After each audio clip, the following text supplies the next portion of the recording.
Right, so today I want to talk about Final Fantasy Origin, Stranger of Paradise, or Stranger of Paradise, Final Fantasy Origin. I like this game. I don't know how to feel about it. There's so many things going through my head, and the main thing that I want to say, or the main thing that I want to address first, maybe, is that I think this game would have been really, really good. I think this game would have been a masterpiece if it came out 10 years earlier, because I don't know if it's something about the game engine, the way that it feels. It feels like a step back for Koei Tecmo. It feels like a step back for like games like this, especially since it's coming out it came out so close to Elden Ring, and the games share a very similar gameplay structure. Not a similar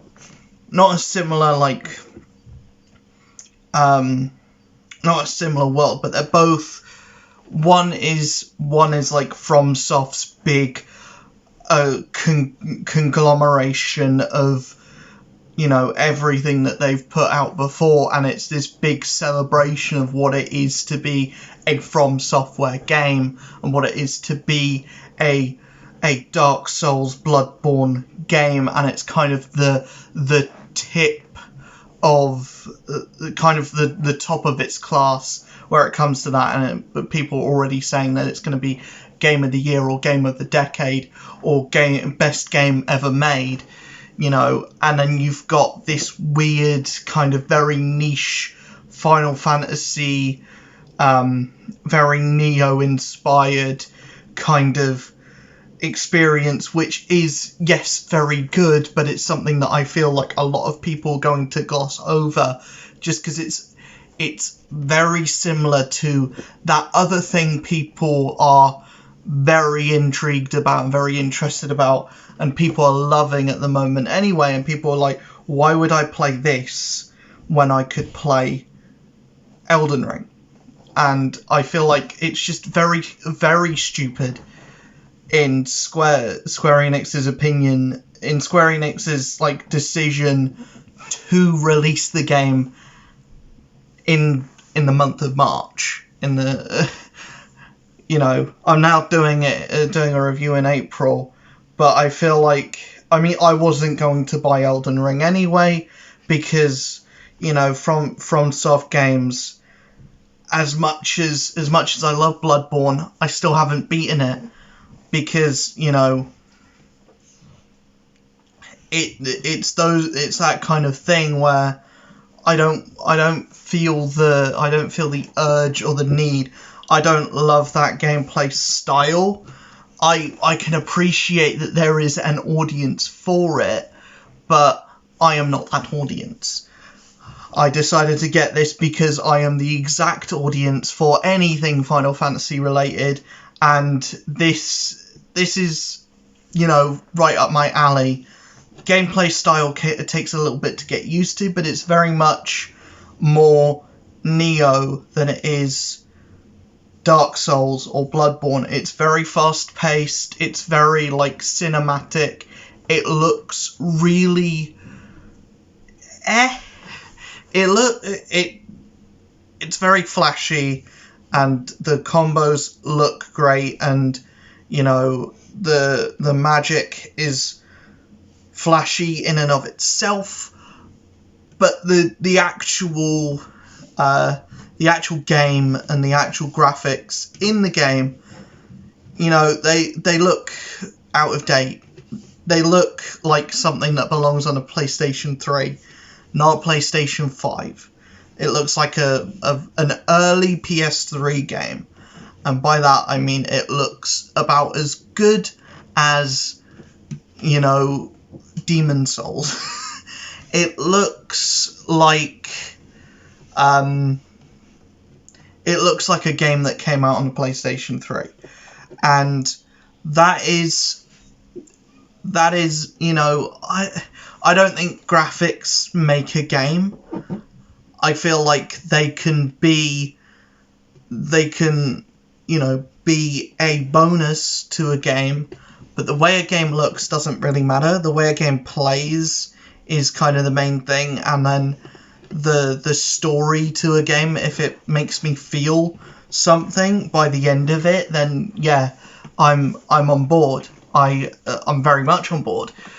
And this game did make me feel something by the end. It took a while for me to get invested and to get interested, but when you go into the closing hours, whether you can actually get to those closing hours,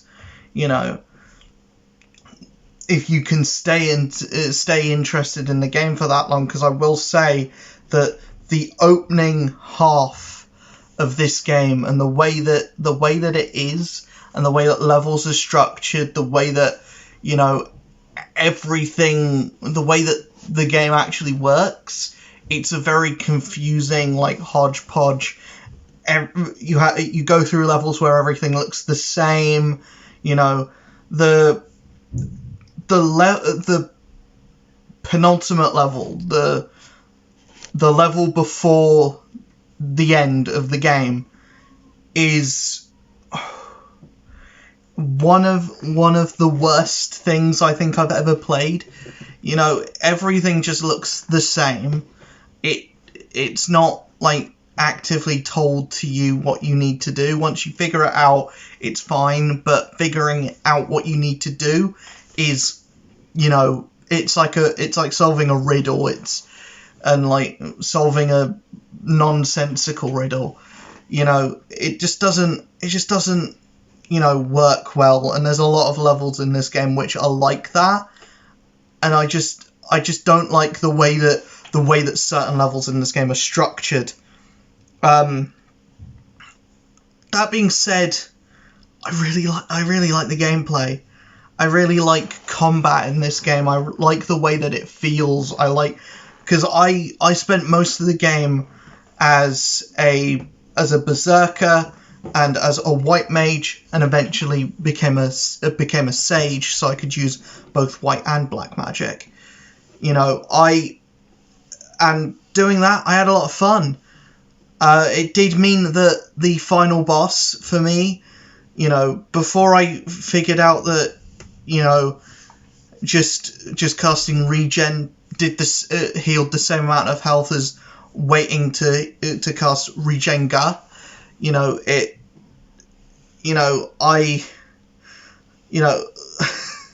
That final boss was actually pretty easy. When you learn like how regen works, you learn how magic works as a whole in this game.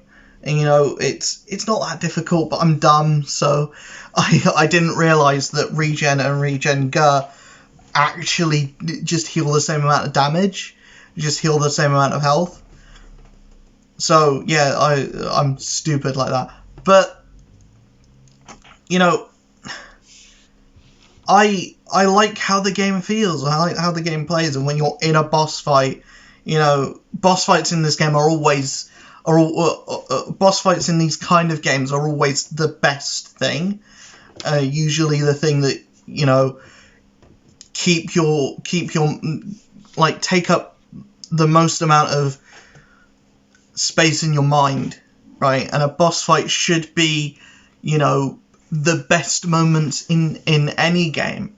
I feel like the bosses in this were the high point and were really fun. The final one is a visual spectacle. The four fiends are really good, and the Garland fight, even the Garland fight at the start of the game, the first boss that you fight, it really gets you set in to what you should expect from bosses in this game. And they're all really good, and they're all really fun, apart from one, the fucking poison dragon. The poison dragon is just awful, just terrible, just a really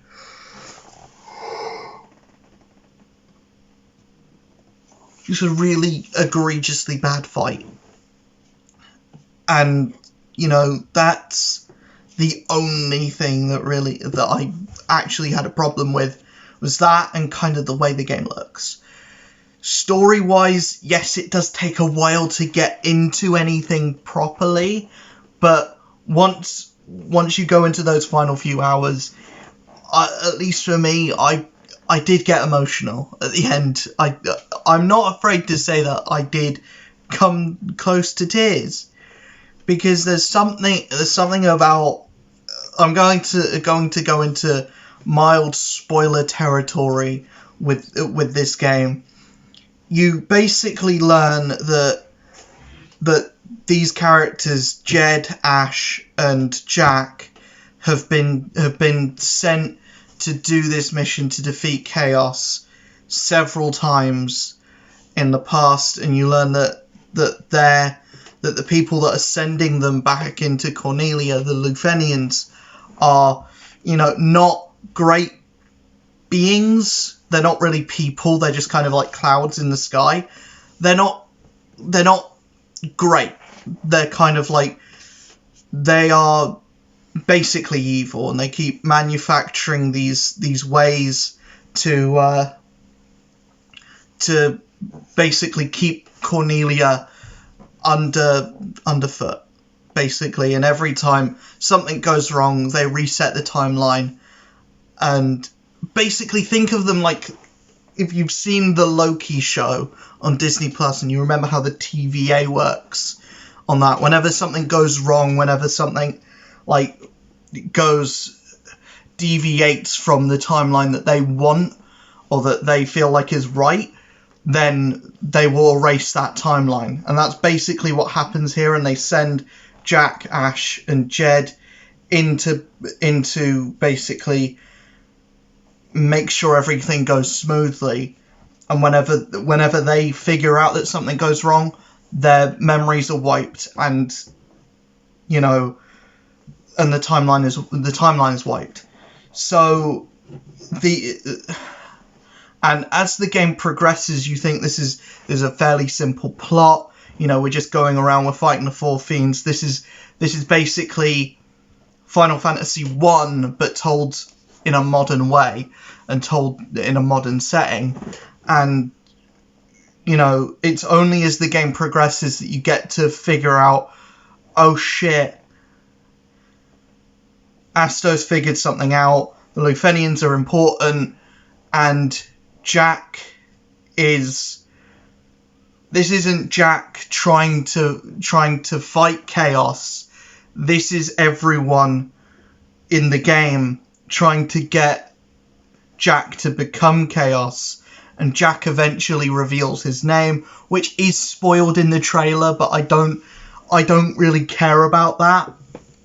And also the after credits kind of cutscene was spoiled in the trailer as well. It's also the scene that is played at the start of the game. The starting cutscene is the end credits thing as well, but you also have Jack walking off. But he says to the princess that I can't remember the name of, he says, my name's Jack Garland, and then when he says that, you put two and two together and you're like, oh shit, they're trying to make Jack become Chaos. And then all of the characters that you've gone throughout this entire game with just start beating the crap out of you. The princess dies, and then they're like, it's a shame what happened to Cornelia, but this had to happen to make you turn. And then you're like, oh shit, what's going on? And the game makes you kill your party members. It makes you kill the rest of your party to become Chaos. And then the entire rest of the level, the entire final level is just Jack. And you're fighting basically Chaos from Final Fantasy 1. And then like you take your seat on the throne and you realise that the rest of your party, the companions, are the four fiends. And that moment, and then My Way by Frank Sinatra plays and the credits roll. And it might sound like a simple story to most RPG fans, and it is a simple story, but there's something about spending such a long time with these characters, and getting to learn them. And yes, there's not nearly as much character growth and character progression, and there isn't, these characters aren't as interesting or appealing as, like, say, the 4 in Final Fantasy 15 or in any other Final Fantasy game. These are very surface level characters, but still there's something I didn't expect the game to make me have a boss fight against the rest of my party that I'd spent the whole game fighting with. I didn't expect, to have the ending be as full on as it was, and it genuinely felt like a Kingdom Hearts ending. It felt more akin to a Kingdom Hearts ending than it did anything from Final Fantasy. It didn't feel, and I did genuinely get that same feeling that I got the first time I played Kingdom Hearts 1. I got the same feelings that I felt playing Kingdom Hearts 2 for the first time, and when I beat that, my interest and my depth and, the weird water coming out of my eyes, was the same emotions and the same feelings that I got when I played, my previous 2 favourite Squaresoft, Square Enix games. And I felt feelings at the end of this, feelings that I haven't felt since Marvel's Spider-Man, since God of War, and yes, those were only back in 2018, which was 4 years ago now, which don't fucking remind me, but I genuinely really got hooked in the final hours of this game, and it made me appreciate what it was and what it was trying to say, and the fact that, Square Enix took the time and took the care to create something to create something that, opened up and gave us more context to a game that's basically 40 years old at this point. Final Fantasy 1, shows a lot of care, and this is basically a giant love letter to Final Fantasy as a whole. And I got emotional over that, over the fact that every level in this game is a homage to an area in every previous Final Fantasy game, even Final Fantasy 11 and Final Fantasy 14. I got emotional about the callbacks of other Final Fantasy games, even as someone who hasn't really got that affinity with the series as much as someone who's played every Final Fantasy. I still felt an attachment to what this game was trying to say and what it was trying to do.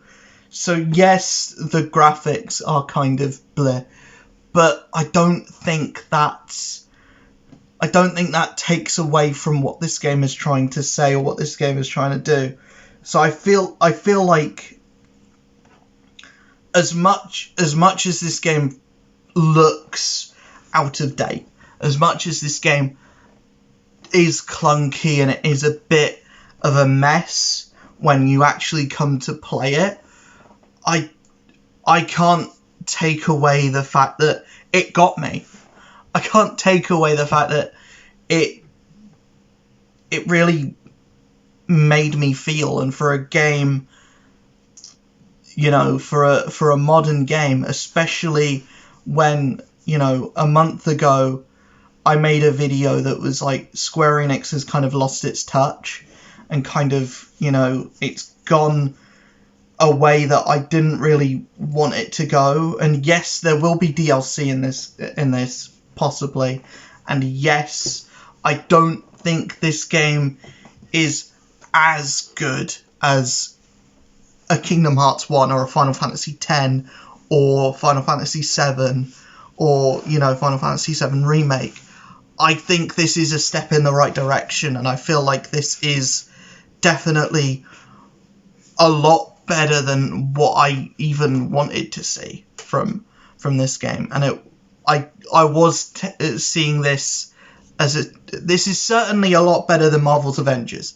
Let me just say that. But then again, Marvel's Avengers is a game that I'm still making content about 2 years later, and I have even more content to make, what with Jane Foster coming out, so I can't really say that. And I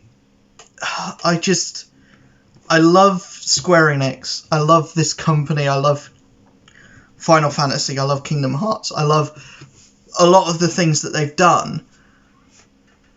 And this game kind of made me realise that. And because it's not something that I've really thought about before, but it is something that I'm thinking about now, and how much my life as a gamer is resulted to Square Enix, Squaresoft. Kingdom Hearts was like the first game that I genuinely fell in love with, and it was the first game that I played that had a proper story and that kind of introduced me to what video games can do as a storytelling medium, as a visual medium, and it introduced me to like actual gameplay styles and not just running and jumping. It was my first like introduction to the world of video games and what video games can be and what video games are, and it made me fall in love. And it kind of, I guess that's where this whole thing comes from, because Kingdom Hearts gave me a passion for something.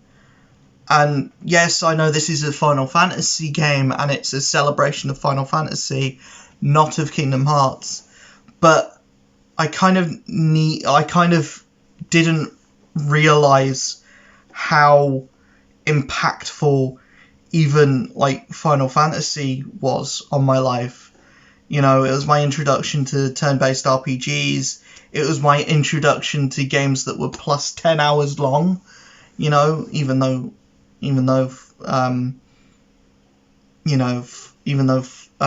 Kingdom Hearts is 20 hours long plus, but it was my introduction to games basically being a TV show, the length of a TV show, and it was kind of my introduction to story over gameplay, and that then became my kind of niche for what I looked in a game further on, and it did kind of spark my love of anime as well.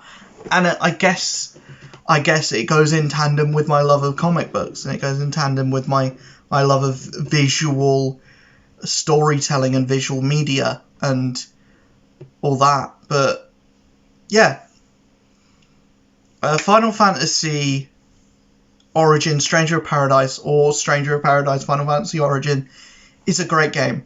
I highly recommend it for any Final Fantasy fan, any gaming fan. If you like Neo, you're going to like this. If you just don't let this game do what I think this game's going to do, which is just die and become a forgotten relic.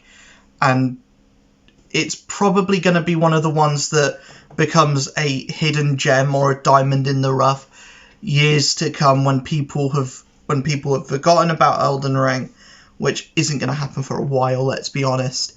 But when people have forgotten about Elden Ring and they finally go back to play this weird niche kind of multiverse of Final Fantasy game, and people will find out that this game is actually solid and this game's good.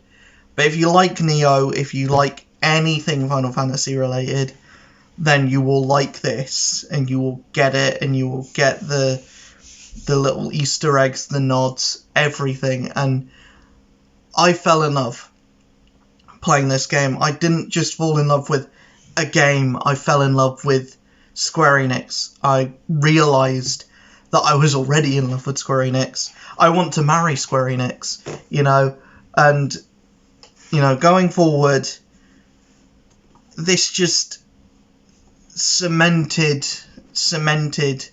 for me what Square Enix, what RPGs, what Final Fantasy, what Kingdom Hearts means for me. And I guess it even cemented what Marvel's Avengers means to me as well, because as much as I rag on it, as much as I, criticize the game, it's given me a platform, it's given me, like a Twitch channel that I adore doing content for, and it's given me a passion, it's ignited a spark in me, and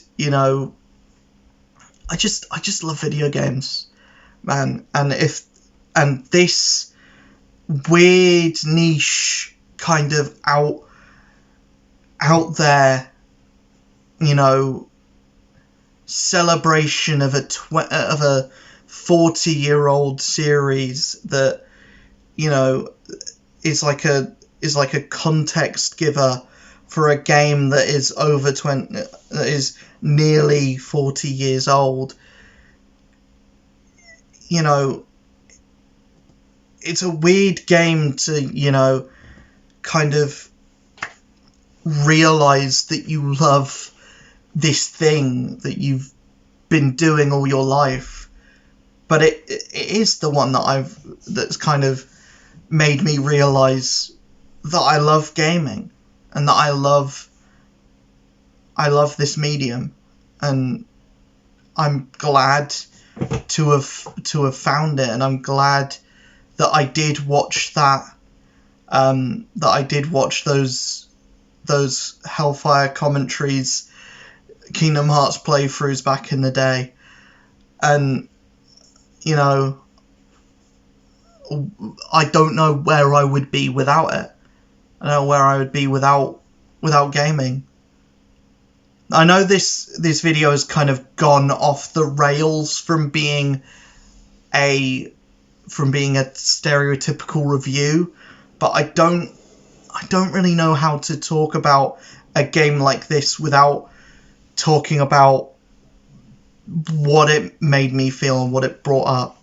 And it brought up a lot of positive feelings, and if a game can do that and kind of transcend being a game and kind of become like a kind of make you think about what a medium kind of means to you, I guess that's the more important thing than game's good, looks a bit shit, but plays really well, and I like the story.